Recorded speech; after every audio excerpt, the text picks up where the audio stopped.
پی آئی اے نے ترقی کی منازل طے کر لی۔ گزشتہ 6 ماہ میں پاکستان انٹرنیشنل ایئر لائنز کے 8 بین الاقوامی روٹس بحال ہو گئے۔ قومی ایئر لائن کے 7 روٹس پر طیاروں کی کمی کے باعث فلائٹ آپریشن معطل کیا گیا تھا۔ وزیر اعظم شہباز شریف کے اقدامات کے باعث گزشتہ 6 ماہ میں پی آئی اے کے 8 بین الاقوامی روٹس بحال کروا دیے گئے۔ اسلام آباد سے پیرس ایک روٹ پر ایاسا کی جانب سے پابندی آئی تھی۔ اسلام آباد سے پیرس کے روٹ کو 4 سال 5 ماہ بعد بحال کیا گیا۔ اسلام آباد سے پیرس کے لیے 2 طرفہ پروازوں کے لیے بوئنگ 777 طیارے کو آپریٹ کیا جا رہا ہے۔ تربت سے شارجہ کے لیے فلائٹ آپریشن 4 مہینوں بعد بحال کیا گیا۔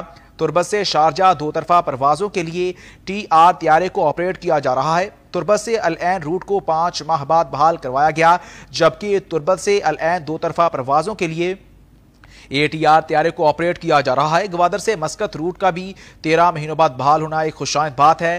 گوادر سے مسقط کے روٹ پر 2 طرفہ پروازوں کے لیے اے ٹی آر طیارے کو آپریٹ کیا جا رہا ہے۔ کوئٹہ سے جدہ روٹ کے لیے 3 سال 4 مہینے بعد بحال کیا گیا۔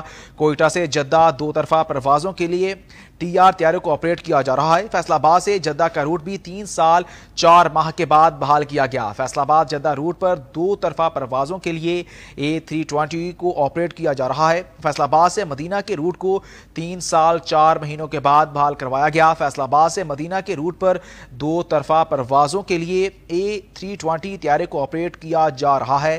لاہور سے کویت کے روٹ پر 7 ماہ بعد پروازیں بحال ہو گئیں۔